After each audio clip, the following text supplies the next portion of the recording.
The following program is a presentation of the Options Insider Radio Network. For more programs, visit www.theoptionsinsider.com or search for Options Insider Radio in iTunes.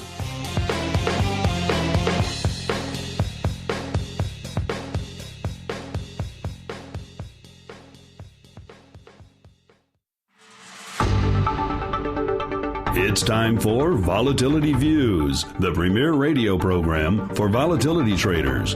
Each week, we'll dive into the world of volatility, how to manage it, profitable strategies, and how to avoid the pitfalls of trading volatility. If it involves volatility, you'll find it on Volatility Views. And now, the Volatility Exchange is proud to present your hosts, Mark Longo and Don Schlesinger.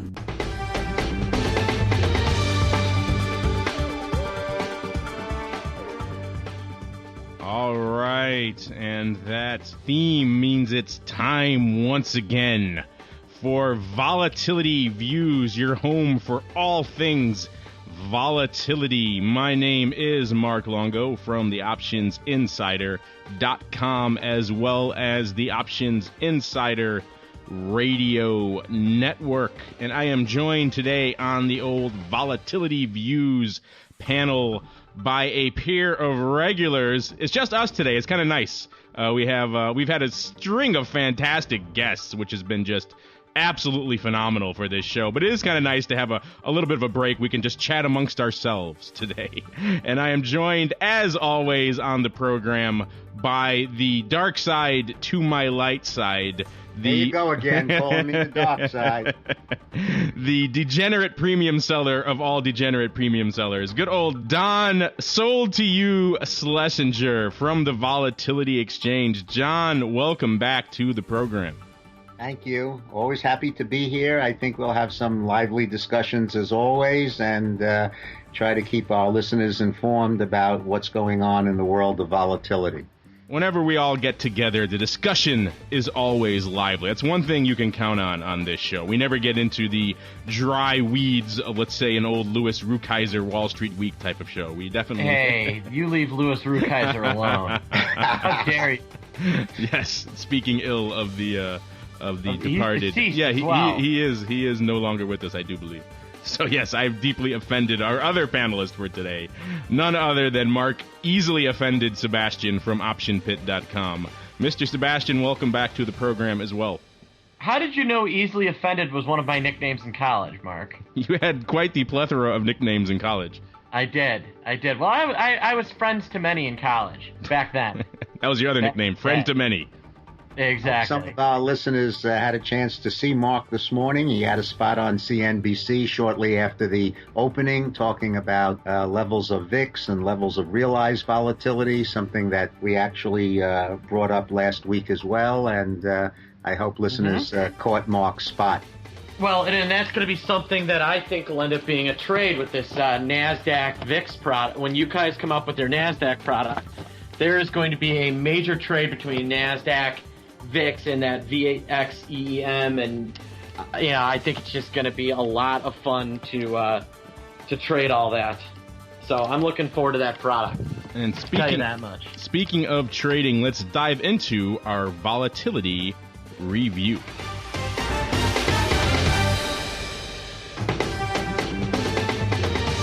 It's time for the Volatility Review.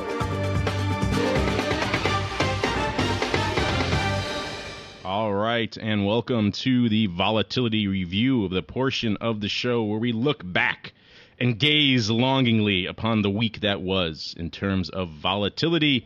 And as we're recording this right now, it is noon central on a Friday here in Chicago, and the good old VIX cash is trending downward ahead of the weekend, down about 5.5% to 18.14. And Mark, let's start there. Before the show, we were discussing some interesting disparities, some interesting level disparities, let's say, in between the VIX cash and what we're seeing in the VIX futures land. And this is not exactly a new phenomenon. We saw a lot of this in Q3 and Q4 of last year, but we're starting to see that size discrepancy between what the VIX futures are saying and what the VIX cash is saying. So enlighten our listeners for us on what exactly we're seeing in the two different marketplaces. I think that now you're going to have the spread between cash and the normal future. It's over 5 points right now. For a front month future to be trading at that kind of premium is insane. Now, then taking the fact that the cash is trading at a 100% premium to realized volatility, and you can see how juiced up that VIX future is. Now they may be able to keep the VIX at 17, but they're not going to be able to keep that VIX future at 23 forever. So my theory is that the future is basically people pricing in Greece over the weekend, and that we are either going to see people looking to slam it later this afternoon, or when this gets released on Tuesday, Mark. When we come in on Tuesday morning, assuming the Greek deal gets done, I'm expecting the VIX maybe to open up unchanged after the 3-day weekend, which would be, about 1%, 1.2% coming out of it. If it opens unchanged on Tuesday, vol is in up over 1%. All right, and that's because of the weekend effect. Don could walk you through the math there easily. It has to do with, the fact that the pricing model assumes constant decay, and option traders don't think that way. But the VIX future could be down 2 or 3 points on Monday. I would like to see it trading at about a 2.5 point premium, not 5 or 6 points as a front month future. That it just doesn't make sense. Now, there is one other interesting thing that's contributing to kind of VIX right now, and that's this is an exceptionally long contract month, and it is going to have the movement and trading action and price action of the volatility ETNs, or ETPs, if you will. They have to adjust for this long time period.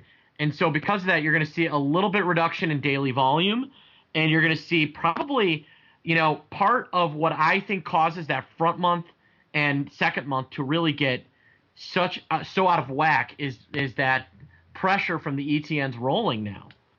One of the things I've just been thinking about is, with Contango and with VXX, which dog is wagging which tail?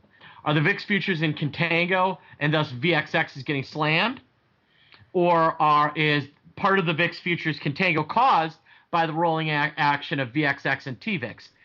Just an interesting concept. I think the ETNs count for a large portion of VIX futures trading. That is a good point, actually. If you talk to anyone over at the CBOE, they'll tell you that a large portion of the volume coming into those products these days is derived from these products like you're talking about, the ETNs and the notes and everything else that is listed on the VIX. And it does create this interesting paradigm there that we don't see really represented in too many other products, where these outside products based on the product itself are actually changing the performance to a degree of the underlying product itself. It's somewhat analogous to the way the weeklies impacted some of the products when they first launched it, but a little bit different scenario. But it's still interesting. You're right. It is kind of a tail wagging the dog scenario now, where as this spectrum of outside products grows and contributes more and more of the ADV that we're seeing going up in VIX options and futures, we are probably going to see more of these disparities going on in the future. Yeah. That have nothing to do with the underlying sentiments, but more with the way those products themselves are constructed. Yeah, and there's an interesting thing, this SPX VIX thing, VXX thing. There was a very large spike at the beginning of the month in open interest in VXX, and that, I believe, is another kind of contributing factor to this weird premium. It's a little screwy, but I don't know how to describe it other than that. Don, why don't you weigh in on your 2 cents here before we dive off of the VIX train and the SPX train? Anything you want to add on that? I know that's one of your favorite topics, is implied versus realized premium and how that plays out in the marketplace. Well, again, we see both in SPX and we see in Nasdaq at the moment some extremely low realized volatility, historical. So, yes, that's a backward-looking measure, but it's actually been rather persistent here for a couple of weeks. I think listeners might remember that as much as 2 weeks ago or more, I commented on a 21-day historical volatility in S&P that was actually under 7.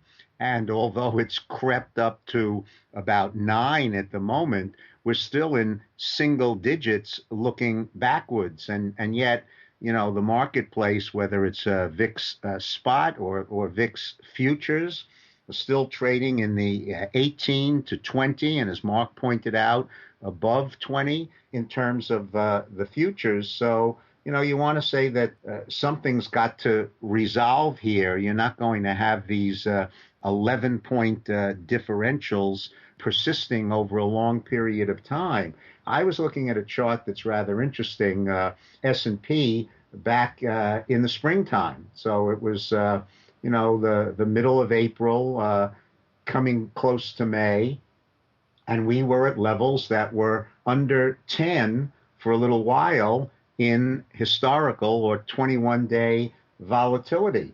And that persisted. We got to about 12 or 13 all the way until the end of July and into August. And then kind of all hell broke loose in the markets, and there was a tremendous spike in realized and implied volatilities as the market kind of fell apart into September. But the point being that this low type of volatility can persist for a lot longer than people may realize. And every day we're just reading another article saying, beware, be leery. VIX has gone up even though the S&P has gone up. These are very low levels. Something's going to happen. Well, maybe it will, but maybe we'll go for 4 more months with nothing happening as it did before. It wouldn't be the first time. And you can bet your bottom dollar that if the market continues to trend higher, you're just not going to see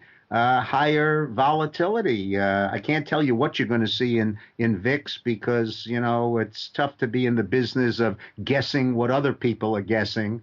But I can tell you that from an actual calculation point of view, it's very possible that realized volatility stays low for several more months. We're in a period right now, starting back in December, November, December. These are the months when historically the market does extremely well. It usually goes through as far as April. And there's an awful lot to be argued that we might see a similar pattern into the springtime.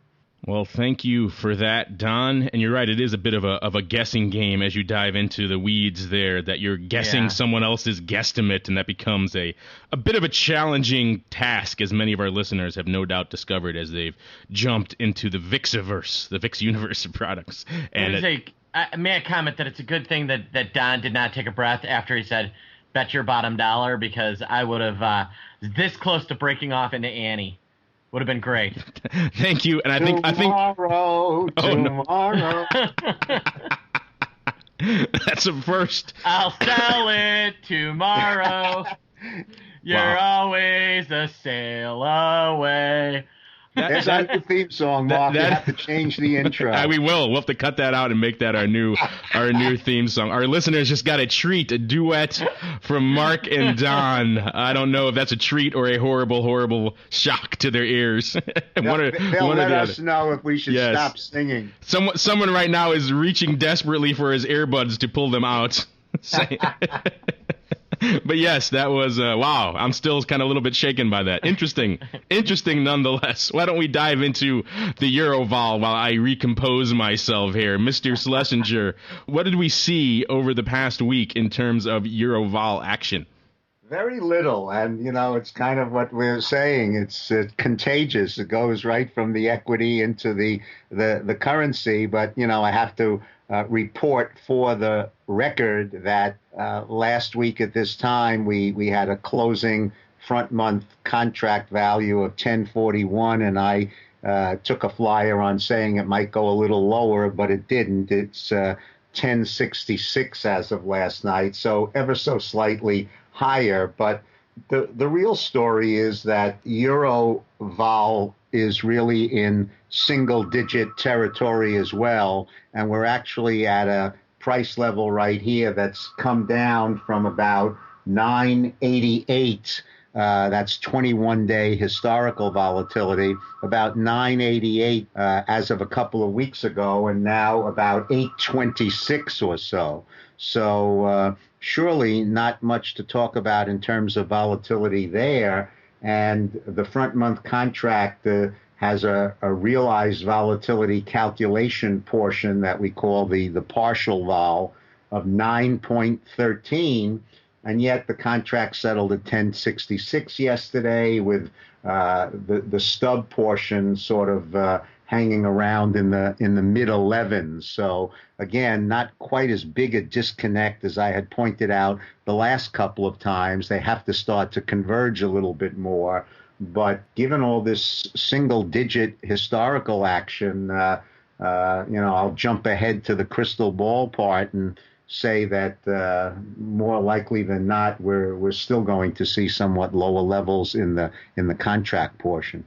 Don, how long have you been doing this? We're supposed to leave that as a tease for our listeners so they tune into the final segment to hear what your prognostication is for the future. You'll cut that out. No, that's fine. I'm just teasing you. I'm just giving you a hard time, Don. All right, and Don, I know we haven't really jumped into those waters yet, but I know a lot of our listeners are intrigued in this upcoming product, and might be a good time then to start prepping the way for these upcoming Nasdaq VolContracts by diving into a new vol review here on the vol review segment, the Nasdaq vol review. What do you have for our listeners in Nasdaq land there, Don? Well, I have to tell you, it's sort of like, look, we're talking about equity markets here, and surely there's tremendously high correlation between the S&P and the Nasdaq, and although obviously they're based on different components, we are talking about the world of equity, and there's a high correlation between the two. And so it would be strange to hear us talking about the extremely low historical levels of the S&P and the disconnect with the VIX and futures, and then all of a sudden say that, NASDAQ has been going wild. And that's just not the case. And so in early January, at the start of the year, we had historical levels around 15 or so, and that has steadily dropped. And by the start of February, NASDAQ itself was flirting with single digits right around the 10 area. But if you look at a chart, the thing that's really striking from a visual point of view is, that 1 month volatility itself is very volatile. It tends to jump around a lot. And if you took a look at the chart that I'm looking at now on our website of, say, the past month of NASDAQ historical 1 month volatility, starting at about the halfway point, so going back about 2 weeks or so, this graph looks like the patient died. It's an absolute straight line. It hardly moves. It hardly wavers. It hardly flickers. And it's just absolutely stuck on 10 handle, 0.22, 44, 72, 35. I'm reading the daily numbers, and absolutely dead in the water. So, there's two ways to look at this, and I don't know the answer, but one of them is the old saying, still waters run deep. You look at the still waters and you can drown in them because they might be a little bit more dangerous than you first imagine. And the other is that volatility often persists and clusters, and it sure as heck can do that for longer than 2 weeks. So what you're seeing now, anybody who says to you, oh, no, that can't persist, something's going to happen. Well, if you wait long enough, maybe it will. But that doesn't have to be tomorrow. It could be 2 weeks or a month or 6 weeks from tomorrow. That's what makes the markets interesting. So we're waiting for that patient to revive there in the old NASDAQ. And when it does, I'm sure it will move with a bang, as these indexes are wont to do sometimes. All right. Thank you for that, Don. And now we're going to dive right into our listener mailbag. Listener mail. Listeners write in. Mail's in. Mailbox. All right. As I promised in past shows, we're going to try to dive back into the old mailbag. We haven't had much of a chance of late because we've had so many great guests on the program, and that's hardly a problem to lament. We've been blessed in the quality of our guests on this show. It truly is a standout product from a volatility perspective. I don't know of anyone who's assembled the string or series of volatility experts that we have on this show, including quite the run we've had over the past few weeks. We've had a number of great guests coming on the program. Henry Schwartz. It's been fun. Yeah, it has been great. It has been great. And so now, as promised, we have a few minutes this week to dive into the old mailbag. So we're going to kick things off with a question that comes from our forum by one of our old friends, goes by the handle Complete Beginner. And he writes, I just listened to episode 38, titled The Great Skew Debate. I was a little confused by the end where Mark L. and Mark S. were disagreeing with Professor Bilson's comments on volatility skew. I thought Mark L. did a good job conveying his disagreement with Professor Bilson while still retaining a diplomatic distance from the fray. That is the mark of a true pro and someone who is an experienced host. Well, thank you for that, Mr. Beginner. I do try. But he goes on to write, but I'm still confused over the true nature of the disagreement. Was Professor Bilson claiming that skew is merely a natural phenomenon of the marketplace? Does he simply think that volatility naturally increases as the market goes down, irrespective of trading activity? While Mark and Mark maintain that it is a result of customer trading activity, or am I missing the point entirely? In parentheses, that wouldn't be the first time. And Complete Beginner, I think you're more on the ball than you give yourself credit for. But I think this is a good point to clarify, because we have touched on this many times in the past on this show. And essentially what Professor Bilson was discussing was the standard quote-unquote textbook definition of volatility skew, where essentially he was just saying that volatility increases to the downside in the old put wing and increases to the upside. And that kind of is the general way of things from an academic perspective. He wasn't really, but what Mark and I were discussing was the nature of where that skew derives from. And from both of our experiences as a market makers on the trading floor, we tend to have a healthy appreciation and a healthy fear for the power of customer paper flow. And we know that that really dictates where these markets go and the shape of volatility skew in many of these products. And so that was mostly our point, is that the skew is not just this phenomenon that exists. If you look at a product, you should stamp it as this volatility skew. It is a result of customer paper flow, customers coming in and paying inflated premium levels for these downside puts for protection and selling the upside in the call wing. And that was pretty much your contention as well, right, Mark? That was what got me so fired up, was the fact that he completely discounted the customer. He basically said skew exists because of a natural phenomenon of volatility. And that's just not the case. Skew exists because customers force skew to exist.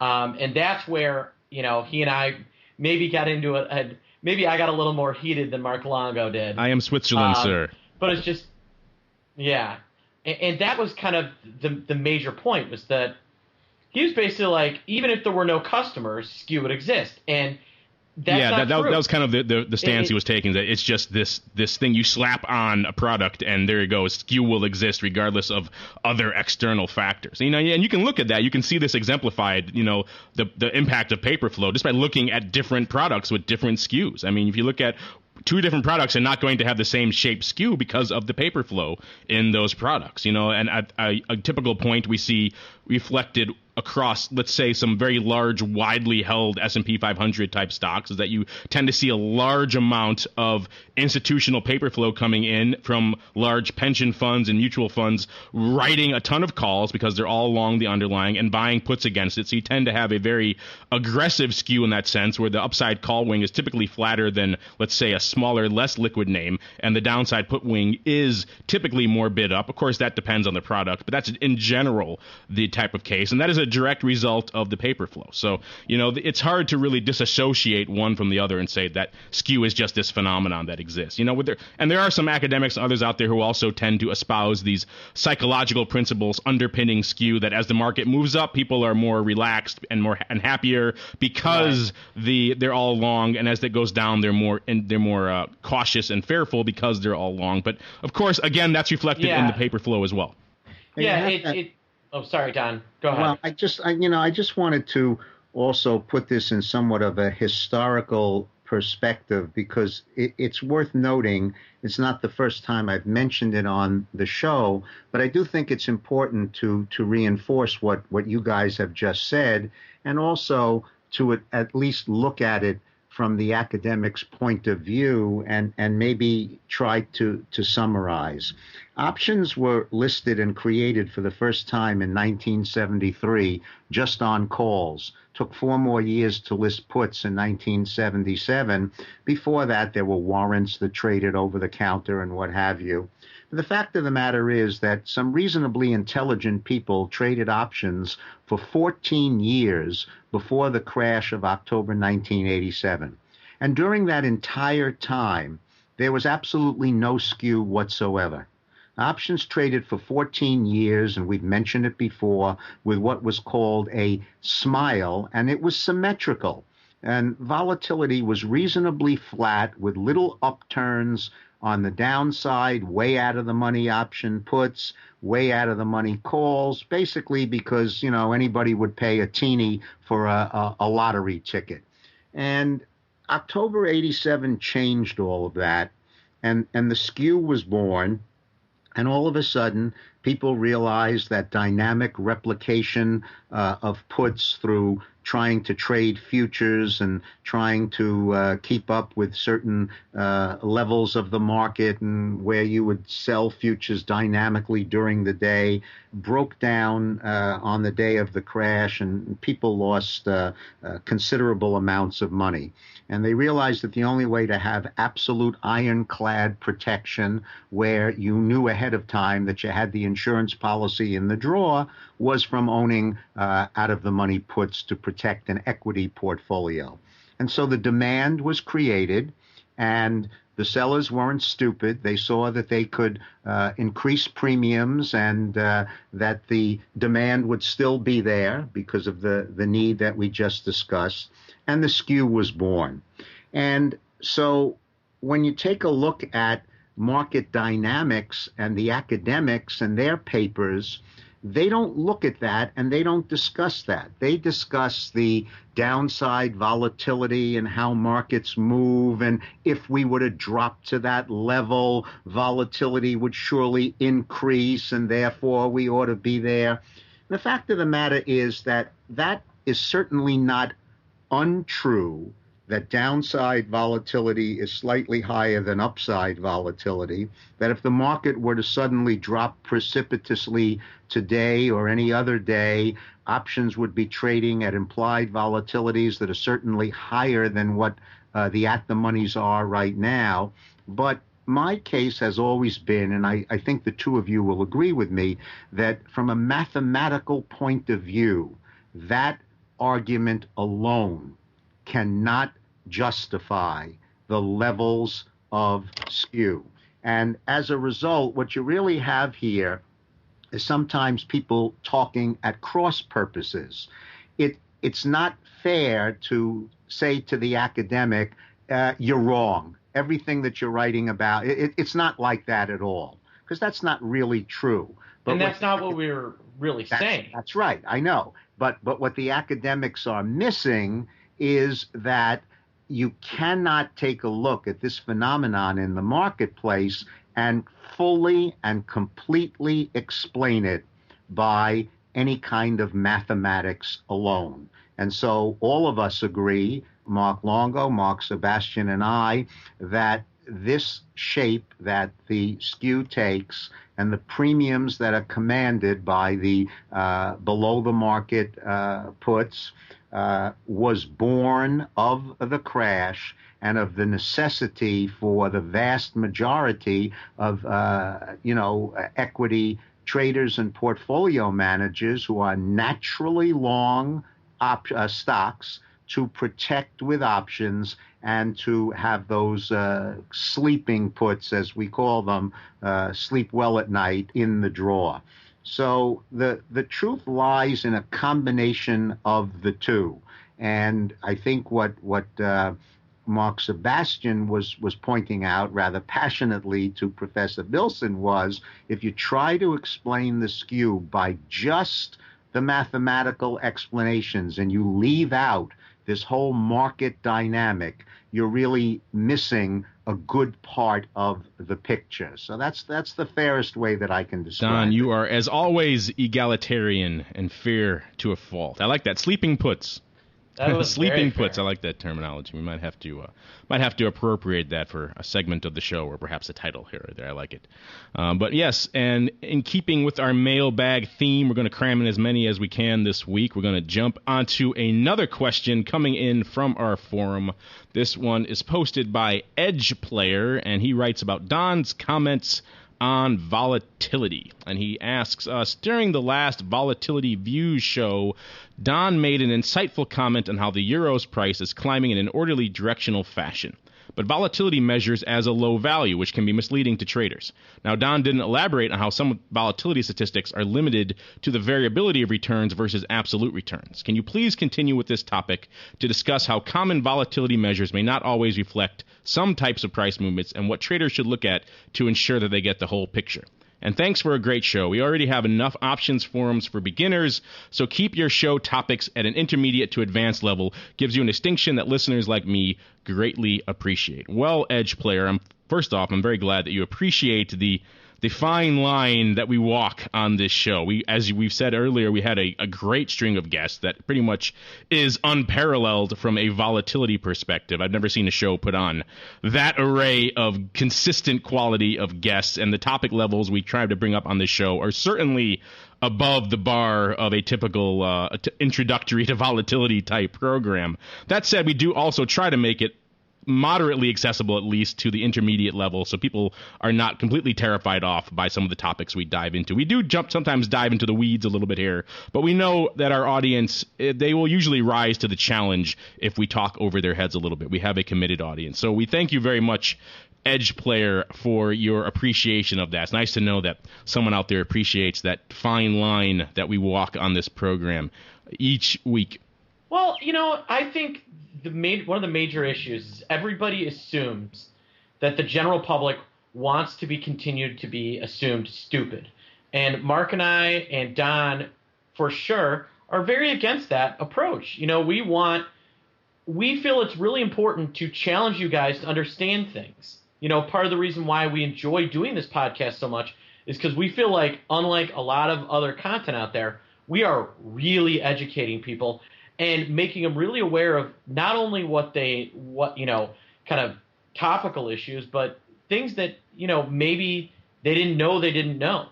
And that's one of the real amazing things. That's something we tried to do from the outset, both with the Options Insider and with the Options Insider Radio Network, is assume that we are speaking to an informed audience. We like to make that assumption. That's one of the things that frustrates me to a great deal whenever I work with some of the general financial media, and I try to convey some options topics to them, whether it's the Journal or Bloomberg or what have you, or some of the other online financial outlets or video financial outlets, is that no matter how supposedly targeted they are, you still have to stop to explain what a call is, what a put is, and it really limits how deeply you can go down into some of these topics and the value that you can generate for the end user, the end listener. So we assume from the beginning a certain base level of knowledge here for our audience, and that allows us the freedom to explore some of these topics that a lot of these other outlets just simply couldn't even touch, because it would just overwhelm their audience and their mantra to speak to that very middle of the road audience. And now that said, let's dive into the question here. He asks about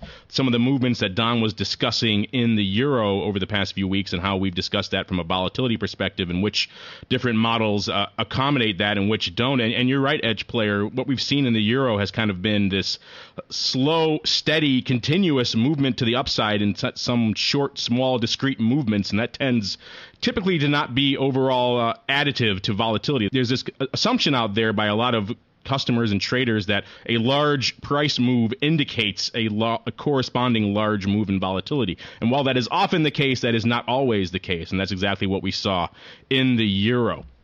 And before I toss it to Don, because you did direct this to Don, I will just mention we did discuss that topic of mean reversion and which models discuss the mean in several programs recently, including episode 35 and episode 28. So I encourage you, if you're very interested in this topic, to go back and download those episodes where we get a little bit more into some of the methodology for how these formulas work and how they accommodate things like you discussed, those discrete upward movements like we saw in the euro. And Don, since this was addressed to you, I know you've already responded to it at length online, but for our listeners who haven't had a chance to visit the Options Insider forums lately, why don't you, and I encourage all of you to do so if you haven't, and to indeed post your questions and comments for the show there. But Don, why don't you summarize some of your points here that you mentioned in the forum for our listeners? Well, the quick point to make is that, as you pointed out on previous shows, we talked about, textbook standard deviation formulas where they're taking a sample population from a sample, subset of a larger population, and where the mean is typically removed or subtracted from each reading. And in the world of volatility swaps and at the volatility exchange with our realized volatility calculation, we assume a mean of 0. We don't want to remove that mean because, if a market is moving 2% a day for every day of the month, we don't want to say that that's 0 volatility because you haven't deviated from the mean. We want to say that's pretty good volatility because you've got a heck of a movement here. But having said that, even when you have a mean of 0, it is possible, even though you have one-way movement, to have that movement be so slight and so orderly that you have an upward trend, but you really can't get a whole lot of volatility out of it. And that's the part that was interesting about what the euro was doing over the past couple of weeks. It was clearly going higher, and it got as high as, I think, 134 or so at one particular point, having climbed from about the high 120s. So that was really pretty decent movement, but it did so slowly and in such orderly fashion that even though we weren't removing a mean, there still was very little to the volatility, 7, 8, 9%. So it was doing in these very small increments, which of course add up over time if you do them day after day after day. But you simply couldn't get the volatility calculation, even with a mean of 0, to amount to very much because it was such a well-ordered increase, if you will. Indeed. And this is an interesting question. Like I said, we received this time and again about the different models and the different impacts of removing the mean and how that impacts the overall volatility measure. And of course, this goes back to some of the early programs we did when we talk about our volatility frame of reference, close to close, open to open, intraday, and how that impacts these various measurements as well. So we've hit on these various aspects of this topic to a great degree on the show over the past 30-odd, coming up on 40 episodes now. So definitely worth going back if you are interested in this topic and listening to the various episodes that deal with this in much more detail. And now moving on to a very popular question we receive on from a variety of different venues, and they're all somewhat related, and I think a lot of our listeners can guess what we're going to talk about next. A lot of people are writing in. They're quite curious about the upcoming Nasdaq products. I know Don's kind of limited in what he could say, but let me just read out some of these questions, and maybe we can hit on whatever specifics you can give, Don, for our listeners, or at least lay out the situation as it stands right now. We had another question from our friend Complete Beginner. He wrote in on the forum asking if there's any more info on the Nasdaq options. Will they have a standard 100 multiplier? And we had a related question coming in over Twitter from Dex464. He asks, can you provide any specifics on the upcoming Nasdaq VolContracts futures? So he wants to know about the future side of the fence. Contract size, maintenance margin, etc., etc. Now, Don, we're getting a flurry of these specs questions and specific questions. I know you guys are still working out the details, but what, if anything, can you give our listeners in terms of details, as well as where does the situation stand right now? Well, we had some preliminary meetings just recently, both with Nasdaq and with the Philadelphia Stock Exchange. I believe we have yet another meeting scheduled next week. And, you know, you're trying to gather information about what the marketplace would like, as well as talking to the officials at the exchanges to see how these products can be structured. There is the futures world, and vol contracts are futures. And typically what we see there are nickel ticks, 5-cent increments. And basically we were thinking along the lines of a multiplier that would be the type that we had foreseen for equity products, which would probably be $1,000. But yet again, you know, we have to work out all of the details, and nothing that I'm saying here is finalized. If there are then options on those vol contract futures, it's very likely that they would have the standard 100 multiplier and also have nickel ticks to match those of the futures. Now, so is the goal to list to have this all trade on the Philadelphia Stock Exchange? Well, I'm not sure if it will be unique to the one exchange or if there could be multiple listings, but since, as you know, Nasdaq owns the Philadelphia Stock Exchange and the vol contracts are a Nasdaq product, it was just a natural fit to be discussing with the options exchange the possibility of listing the options on the vol contract futures. But that's not to say that that would exclusively be the case. We're also very vigorously and actively pursuing the world of exchange traded products. And so we're looking at the dynamics of what it would take to bring out ETNs on the product. And here you have a very large retail audience. And retail are accustomed to seeing penny increments as they do with stocks. And therefore, it's quite possible that if we bring out an ETN product or an ETF or anything having to do with the world of exchange traded funds, notes, products, etc., that could have yet again a different tick size, a different increment, and a different multiplier or no multiplier at all. And then if you foresee the potential to have options on those products separate from the options on the vol contract futures, those options themselves could have a different tick size and a different multiplier. So there's a lot to sort out, and it's hard to be all things to all people. You have large institutional traders who sometimes are in the futures world. You have the retail world who sometimes these SEC regulated and where the ETNs could come into play. So all of this to say that we are working to sort it all out. But to just very quickly pass in review, if this were a vol contract futures and it had, let us say, a 20 in terms of the volatility level, you might have a nickel tick size, and therefore you might be taking that nickel tick size and multiplying it by a $1,000 multiplier, so basically $50. And you would then be making a play on whether volatility would rise or fall from that entry level, settling up on the expiration to the realized volatility for the contract period. And if you bought it and the measured volatility by formula turned out to be 22, then you'd make 2 points times your 1,000 multiplier, and you'd have a $2,000 profit. It's likely that that's the way the vol contract futures will be listed and will trade.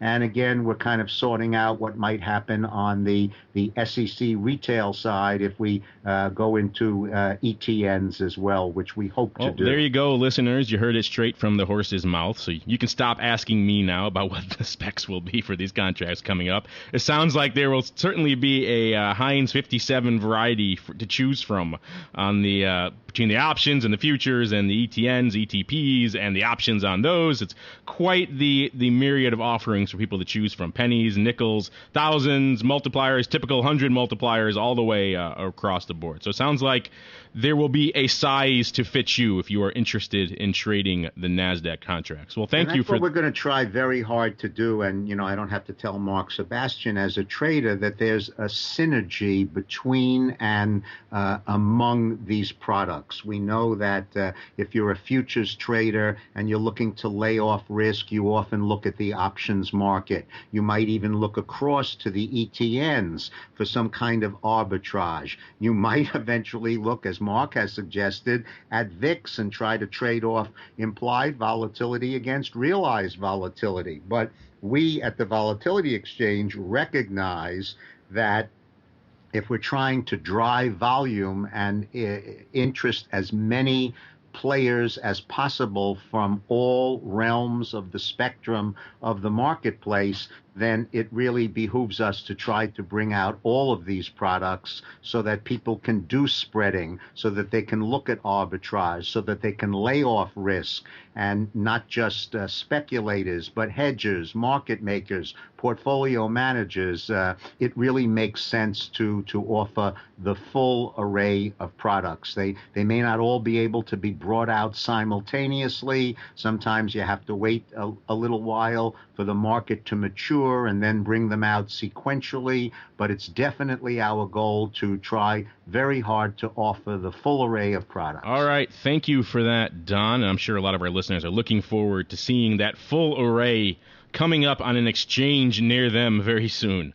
And that is going to do it for the old mailbag this week. Don't worry if we didn't get to your question. We'll have more mailbag segments coming up, and I suggest if you do want to participate in the mailbag in the future, by all means post on the Options Insider forum. Just surf on over to the optionsinsider.com/forum. Scroll on down to the listener questions for Volatility Views segment. You can also send us questions via Twitter at twitter.com/options, or on Facebook, or any number of outlets, including our voicemail that I've mentioned a number of times on the show in the past, the contact form on our website, the Volex website. You can get us a number of different ways. You can even send them over to Mark Sebastian, and he'll forward them to us. So a lot of different ways that you can get in touch with us here on the show if you want to have your question answered on Volatility Views. And now it's time to dive right into the Crystal Ball segment.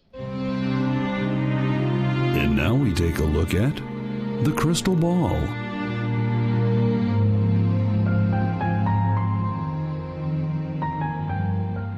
Subtle, mysterious tones mean it's time once again to break out our collective crystal balls and gaze into the murky ether of the future to divine what the world of volatility holds in store for us. And let's start with you, Mr. Sebas. We discussed earlier in the Volatility Review segment that there is this disparity, I suppose you can call it, between, or dichotomy perhaps, if you will, between where the front month VIX futures are trading and what we're seeing in the VIX cash. And somehow, some way, that disparity needs to be reconciled in some way, shape, or form. So we talked a little bit about it before, but let's just dive into it again.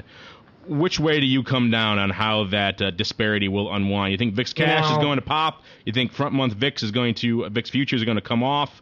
A little bit of both? What's your call there? I'm leaning toward vol coming in a little bit. I think it needs to. It's so overbaked right now. I mean, I think they're going to end up meeting in the middle a little bit. Right now we're at like crazy 2004 levels of realized volatility. I can't imagine it's going to stay that way, but I do imagine a scenario where we get a little bit of an increase in realized volatility and then meet up in a world where where the VIX itself does fall, though. That's kind of my thoughts. And you know what, Mark? I happen to agree with you, and I think that the scenario that would cause that to happen, it just happens to be my own personal opinion. I don't usually talk much about market direction. We talk about volatility. We try to possibly keep that independent of market direction, but that's not always easy to do. And in this case, I think that the scenario that you just mentioned, which I happen to share, and which would be my viewpoint, would be served by the market moving up sharply. Mm-hmm. And so what you've got here is the potential for the market to do just that over the coming weeks, where realized volatility would rise simply because a 9 volatility is consistent with, only about 0.5% movement a day. And if all of a sudden you start to see this market heat up and get, 1% or greater moves per day, that's going to translate into higher realized or actual volatility. At the same time, as we've beaten to death over the months, there's this very highly negative correlation between implied volatility and market movement. And so if you do get that move to the upside, it's extremely likely that implied volatilities drop, and therefore VIX and VIX futures drop as well. And so we would come down from the current levels, realized would come up, they'd meet somewhere in the middle, still keeping a certain couple of point premium of implied over realized. But that's a very real possibility as to how this could play out. Yeah, and Don, I was looking, and the S&P 500, the ES 1350 short time spread, March, April. If you did the, there's a little basis risk there that you have to manage, but if you did an ES short time spread, you're getting, you're buying March at a big discount to where you're selling the April, and you're getting that gamma. Now, short of trying to throw in some weird VIX futures hedge or TVIX hedge, I think that's probably the best way I can come up with, and I know it involves owning a little bit of premium, but I think a strategy like that could really do well because it gives you exposure to a little pop in realized volatility, especially the upside, and allows for that April time frame to get smoked. And I'd like to point something out to listeners, again, more to our beginners out there than our more advanced traders, but something rather important, and that we always do in options education. You realize what happened here? We talked about a scenario. We first talked about what we thought might happen in the marketplace. And then after we had that viewpoint, Mark came up with a strategy using options that would likely profit and do very well if we were correct in our scenario. And that's the way you need to use options in trading the market. We toss around these things: straddles, strangles, butterflies, condors, bull spreads, bear spreads. You don't just wake up one morning and say, gee, let me pick one. I think I'll do a bull spread today. Or, gee, that butterfly looks pretty. Let me do that. What you do is you first talk about what your scenario is and what your outlook is for market movement, what you think is going to happen. And then you marry the most appropriate option strategy to that scenario so that if you're right, you can get some leverage, you can multiply returns, you can do better with your options position than you would with simply a straight line product like a futures or an index or stock or what have you. So that's something I'm just throwing in more for our beginners than our more advanced people, and that is to simply always start when you're looking at the options market, not with the options themselves, but rather with an outlook and a scenario as to what you think is going to happen with the underlying, and then pick the option strategy that will maximize your profits if you happen to be correct with your outlook. Don, I wish you were on the option block yesterday. We had a great listener question that dives almost into that exact same point where someone was asking us about how they should proceed going forward with options. And it's interesting, too, because they mentioned that they're also a big fan of volatility views. So I'm sure they would love to hear your opinion on their question as well. We'll probably have to say that for another week. But we listened to yesterday's volatility views when you get a chance, Don, because we discussed that exact topic in our listener question block. We'll have to do what they do on the networks, a crossover program where we go from one to the other, and you get listeners from one to the other and vice versa, and pull in the ratings a little more. There we go. We go. I like it. Well, it's like the Brady's visit the Munster. There you go. All right. And Don, since you already pretty much gave your crystal ball for the Eurovol in the volatility review segment, we're pretty much good on your front, unless you want to dive into Nasdaq, or we can just wrap her up here. No, yeah, I kind of blew it. I blew the suspense as far as the euro was concerned, but I do kind of think that taking a look at realized volatility and where it is and where the rest of the month would have to go in order to get to the current settlement levels, I'm going to stick with we're going a little bit lower there.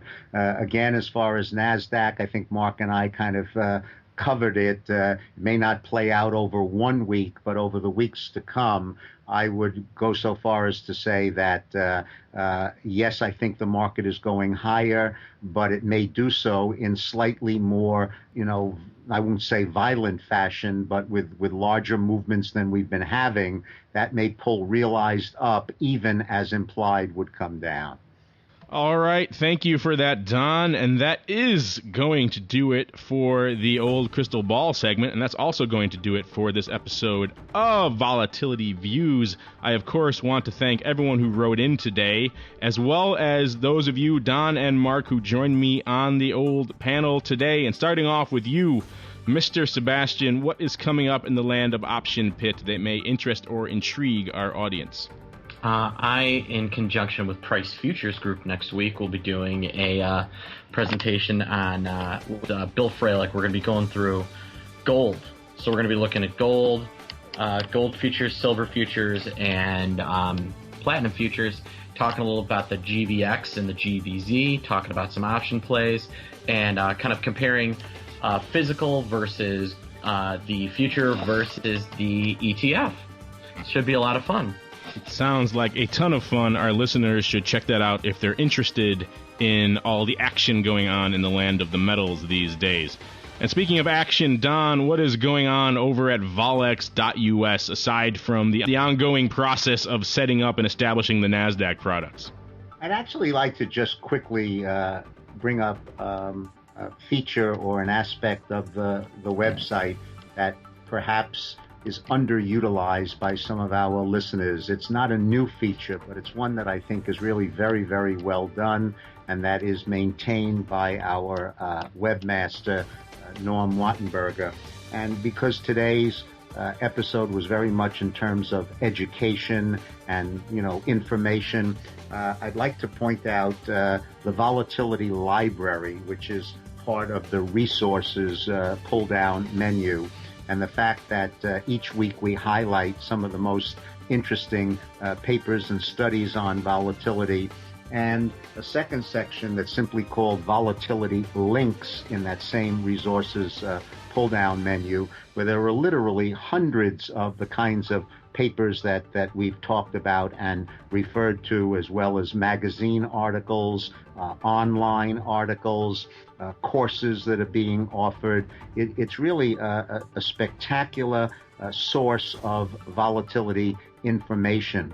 And listeners should not be intimidated by some of the math in some of these papers, because quite frankly speaking, you don't have to be a theoretical mathematician. You can kind of gloss over some of the higher math and just read the abstract, read the text, read the conclusions and the summaries, look at the charts, and learn a great deal about what's trying to be emphasized or explained without having to have a PhD in advanced mathematics. So there's a great deal of information there, and I recommend that people who are interested in furthering their knowledge of volatility take a look at those sections. There's an awful lot that you can learn there.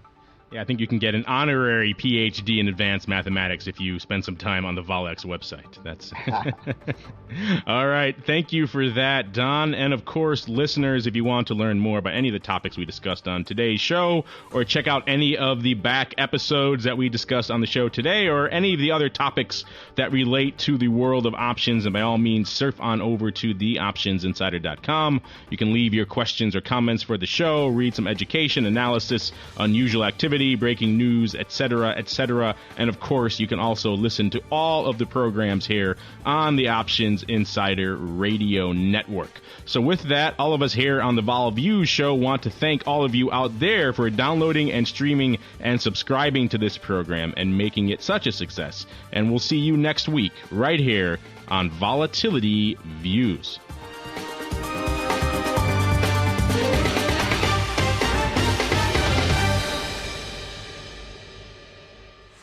Thank you for listening to Volatility Views. Join us next week as we keep our listeners on the cutting edge of finance and risk management with lively topics relating to volatility. Volatility Views is brought to you by the Volatility Exchange. If you'd like to learn more about VolContracts, please visit www.volx.us. If you'd like to submit a question for the hosts, then surf over to www.theoptionsinsider.com/forum and post your question in the Volatility Views forum. Questions can also be submitted via email at questions@theoptionsinsider.com or via Twitter at twitter.com/options and twitter.com/volx_info.